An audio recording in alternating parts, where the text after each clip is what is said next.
Guys ఈ రోజు మనము బీసెంట్ టెక్నాలజీస్లో బిగ్ డేటా అనలిటిక్స్ కోర్స్ అనేది నేర్చుకోవచ్చు. కాస్ట్ వచ్చేసి 35,000 ఉంది.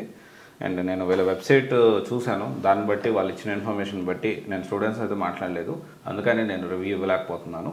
అయితే నేను ఇక్కడ ఏంటి అంటే వీళ్ళు చెప్పిన విషయాల్ని డీకోడ్ చేస్తూ, అంటే వాళ్ళ వెబ్సైట్లో ఉన్న వాటి గురించి నేను మాట్లాడుతూ ఉన్నాను. ఇక్కడ కోర్స్ కంటెంట్ నేను చూశాను. Yes, business statistics, SQL, Tableau, power BI, Python basics, Excel basic to advance ఇవన్నీ కూడా చెప్తున్నారు. అండ్ సబ్ టాపిక్స్ డివైడ్ చేస్తూ చాలా డీటెయిల్గా కోర్స్ కరికులం అయితే ఇచ్చారు. కానీ ఇక్కడ 30 అవర్స్ కోర్స్ డ్యూరేషన్ అని చెప్పారు.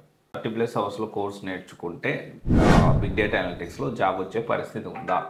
అండ్ ఇంకొక విషయం వచ్చేసి ఫ్రెషర్గా పరిస్థితి, డేటా అనలిటిక్స్ నేర్చుకుంటే ఫ్రెషర్గా జాబ్ వచ్చే పరిస్థితి ఉందా అనేది కూడా మనం తెలుసుకోవాల్సిన అవసరం ఉంది.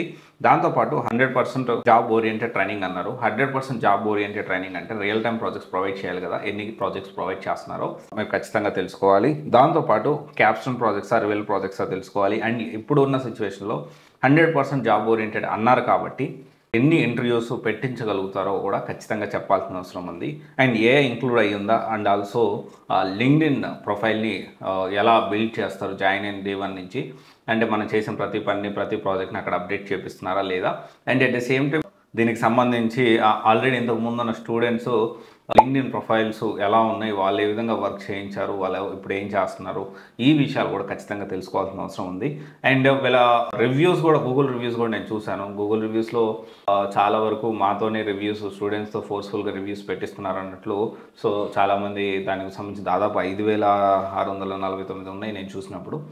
అండ్ అది అన్నారు స్టూడెంట్స్. మరి ఇది మేబీ స్టూడెంట్సే ఆ రివ్యూస్ పెట్టారా, లేకపోతే దానికి సంబంధించి కాంపిటేటర్స్ పెట్టారా, లేకపోతే కాంపిటేటర్స్ని వీళ్ళు దెబ్బతీయడానికి పెట్టారా అయితే మనకైతే మనం చెప్పడానికి అవ్వదు. సో అందుకనే దాని గురించి మీరు ఒకవేళ నెగిటివ్ ఉన్నప్పటికీ, నెగిటివ్ ఉన్నా పాజిటివ్ ఉన్నా ఇప్పుడున్న సిచ్యువేషన్లో గూగుల్ రివ్యూస్ని చాలా మిస్యూజ్ జరుగుతూ ఉంది.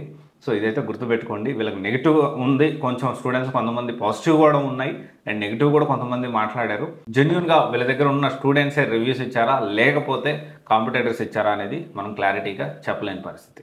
అయితే ఇక్కడ ఒక్కో విషయం ఏంటి అంటే 35,000లో కోర్సు జాబ్ ఓరియంటెడ్ కోర్స్ అంటున్నారు కదా. ఇప్పుడున్న సిచ్యువేషన్లో రియల్ టైం ప్రాజెక్ట్స్ లేకుండా జాబ్స్ వచ్చే పరిస్థితి ఉందా అనేది మనం ఆలోచించాల్సిన అవసరం ఉంది. అండ్ డెఫినెట్లీ 30 గంటల్లో కోర్స్ నేర్చుకొని జాబ్ తెచ్చుకోలేము అని కాదు, కానీ ఇప్పుడున్న సిచ్యువేషన్లో తెచ్చుకోగలుగుతాం అనేది క్వశ్చన్ ఇక్కడ.